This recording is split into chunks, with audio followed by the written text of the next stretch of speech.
Paul is a very humble person. He has never really asked for accolade for himself. He's never promoted himself.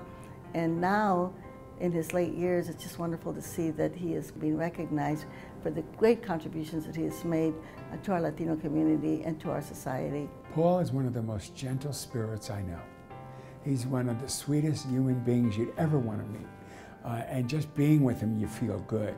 But what radiates from Paul is that love, is that sense that we can be better and we can make the world a better place. He's always open-hearted and loving, and really having something to say about a particular passion that he's on, and somehow is convincing you that you should be on it too.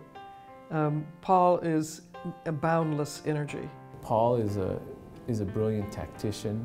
He really knows how to understand policy and make very difficult policy choices. And that's a skill that he brings to the table, but what really makes him unique is that at heart, he's an organizer. He was that kind of a person that knew how to build coalitions and knew how to connect important people together for the good of society. So Paul Schrade was not a person that promoted Paul Schrade. Paul Schrade was always a person that was always promoting the greater good. We all admire Paul because he would not give up.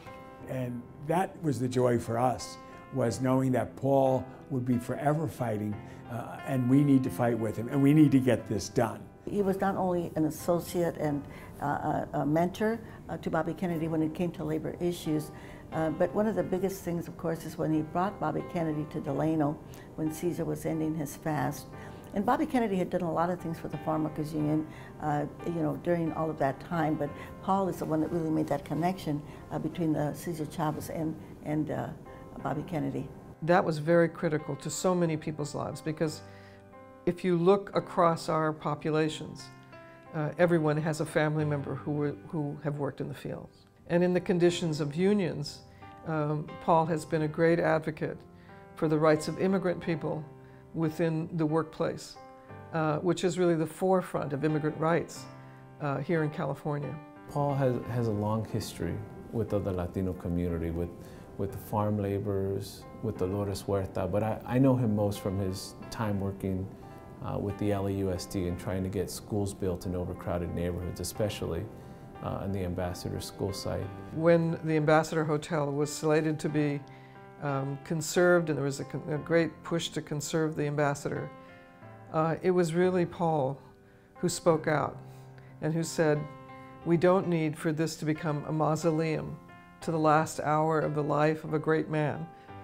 What we need instead is for this school to fit into a community that is school poor, that will serve thousands of children instantly on the edge of Pico Union and Koreatown. And again, with his devotion to Robert Kennedy, he put a lot of his effort and his time to making sure that the Ambassador Hotel would eventually become the Robert F. Kennedy Learning Academy. And we know that he never could have done this without MALDEF, not only in terms of getting the community support, but also getting the legal support that was needed to create the Robert F. Kennedy Learning Center.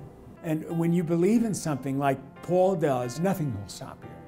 And the experience we went through on that June 5th, 1968, will always be in our hearts and in our minds forever for that terrible tragedy. But the joy is, because of the commitment that we all had to Paul and Bobby and the whole notion of social justice, I knew we had reached the point of satisfying what our mission was to make something live and real and genuine in memory of Robert F. Kennedy.